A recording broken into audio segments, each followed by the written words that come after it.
That's an amazing job. Yeah, those look really good. Does it walk okay? Okay, so before you freak out, you should know that this is not the real Batman, that's not the real Edward P. Halo, and that's not even a real bear, surprisingly. These guys are out for the Children's Wish superhero photo event, and all the proceeds are going to, you guessed it, the Children's Wish Foundation. These three are outside on the street today, trying to attract people inside to Pop and I Gifts and Collectibles on Henderson Highway, where these guys have been raising money for charity by doing this. That's better. We created a calendar with a bunch of costume characters, the Winnipeg Costume Syndicate, and it has Winnipeg celebrities and Winnipeg iconic places. We have the mayor, he posed with Batman. We did Big Daddy Taz was shot at the Witch's Hut.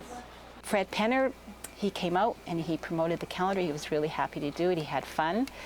Deb's husband, Larry Mahler, did most of the photography for the calendar. How I got involved was through Deb. She said, let's do a calendar. And the next thing I knew, we were doing a calendar. Deb's son from a previous marriage who was in the hospital, and there was nobody else that she could talk to, and the Children's Wish people came to her and comforted her during a trying time that he was going through, and the rest is history. Thank goodness my son is better, but it was a very hard thing, and no parent should have to have their child face a life-altering illness. And I decided that this is something that needs to be done, and this was a unique way of doing it.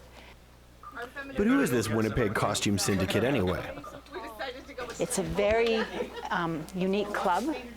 There's nobody like this in Winnipeg, and it started with one character about 4 years ago, Boba Fett. Well, I am Boba Fett. I claimed my Han Solo statue.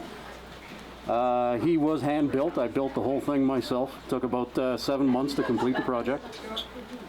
The Han Solo itself came in the mail like a big rubber floor mat. The rest of the cabinet is all built MDF. And then the panels I got online from a guy who had one of the original dashboards that they used. If you look closely at the panel, it's actually a dashboard out of a car. And he sits between my living room and my dining room window.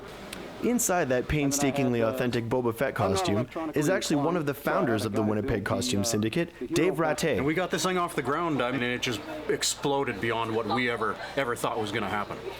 For us to be able to showcase what we can build, but have a point to doing it rather than waiting for conventions or traveling around the world to conventions, now we've got an outlet here. Halloween? Well, Halloween is Halloween is the one day we dress normally, yeah, exactly. Suit, ties, yeah, it's all good. We don't dress up for Halloween. It allows people to let out that inner geek. Yeah. That's a good thing. That is a good thing. But with all these guys having fun and letting out their inner geeks, who's taking care of the day-to-day business? I am Spider-Man, and I'm heading up the web team, so we're working on putting up a website. So I'll be in charge of managing the website and that kind of stuff. It's good to know someone's taking care of business. And I guess when business involves dressing up like superheroes, business is good. I think the most amazing thing about the Winnipeg Costume Syndicate is that even though I spent the entire afternoon with them, I don't think I'd recognize even one of them if we passed on the street. But they sure aren't hard to spot when they're doing what they love to do. We're the Secret Villains Club. We're here to kill Batman. It just wouldn't happen. For Shaw TV, I'm J.Williams. Is he going to send us all to the hospital?